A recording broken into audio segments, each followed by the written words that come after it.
podcast de l'article de Dr Samir Belhassen publié sur ledigi.ma. L'auteur a intitulé son article « Lire, un art, une liberté ». Il commence son article ainsi. Il nous faut naître 2 fois pour vivre un peu, ne serait-ce qu'un peu. Il nous faut naître par la chair et ensuite par l'âme. Les 2 naissances sont comme un arrachement. La première jette le corps dans ce monde, la seconde balance l'âme jusqu'au ciel. Christian Bobin. Dans l'écriture, la main parle, et dans la lecture, les yeux entendent les paroles. Michael Kruger. Histoire de famille.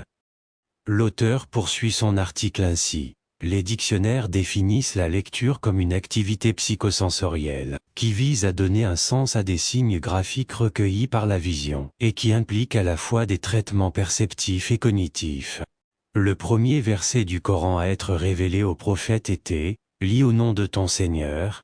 Le récit de cette révélation la détaille comme suit « Lis, je ne suis pas un lecteur. Lis, je ne suis pas un lecteur. Lis au nom de ton Seigneur. » Qui a créé ? Ce récit me paraît éloquent quant à l'injonction aux messagers de Dieu de lire. Les autres religions monothéistes sont des religions de livres. Dans le confucianisme, chez les bouddhistes et les taoïstes on retrouve cette notion de sacralité de l'écrit.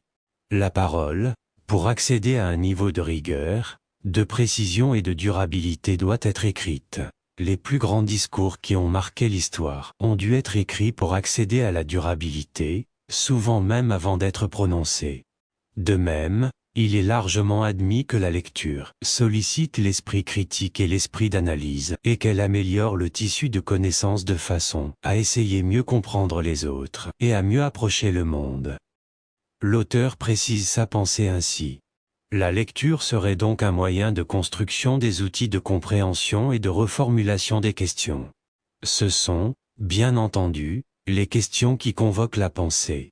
Lire permet alors de mieux dire les choses, de mieux s'interroger et donc de mieux penser puis de mieux expliquer, argumenter et de mieux justifier. Lire, c'est aussi un voyage vers l'autre, une ouverture. C'est aussi s'évader et se détendre sans chercher la vraisemblance, s'échapper du monde sensé, rationnel et scientifique, pour la fantaisie, l'imagination, le rêve. L'imagination est plus importante que le savoir, disait Einstein.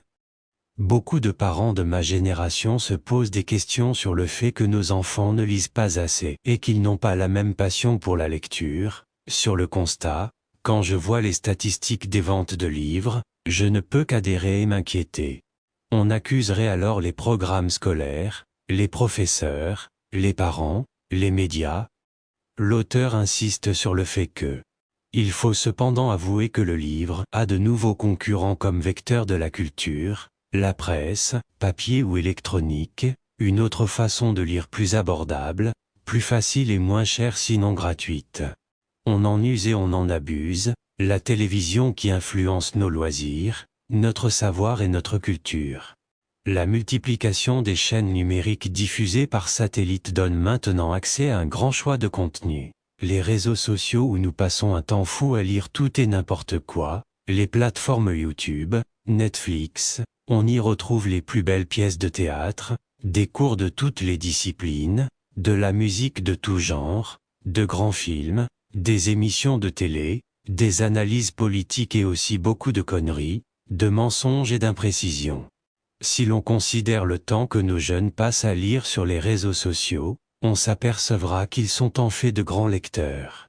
Le problème ne réside donc pas dans le nombre d'heures réservées à la lecture, il est dans la nature des contenus que ces nouveaux vecteurs véhiculent le plus. La médiocrité supposée des contenus reste à prouver et si j'ai moi-même souvent cette impression, je pense que le temps finira par faire son effet de sélection. L'auteur ajoute ainsi nous nous sommes habitués à un monde où les institutions culturelles et scolaires, les médias et la famille étaient les principaux agents d'influence dans la socialisation des jeunes. L'influence familiale était prépondérante.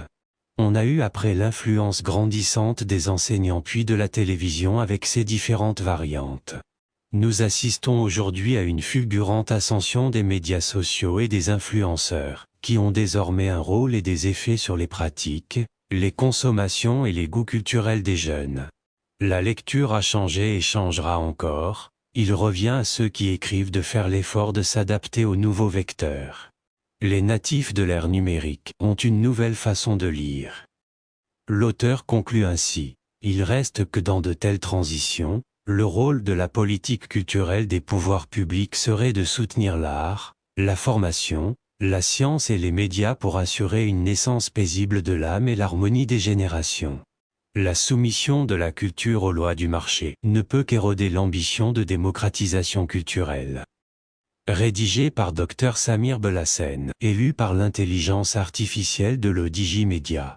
N'oubliez pas de télécharger notre application l'Odigi Mobile sur Android et iOS et de vous abonner à notre chaîne YouTube l'Odigi TV si vous souhaitez être au courant des dernières actualités, podcasts et émissions télévisées.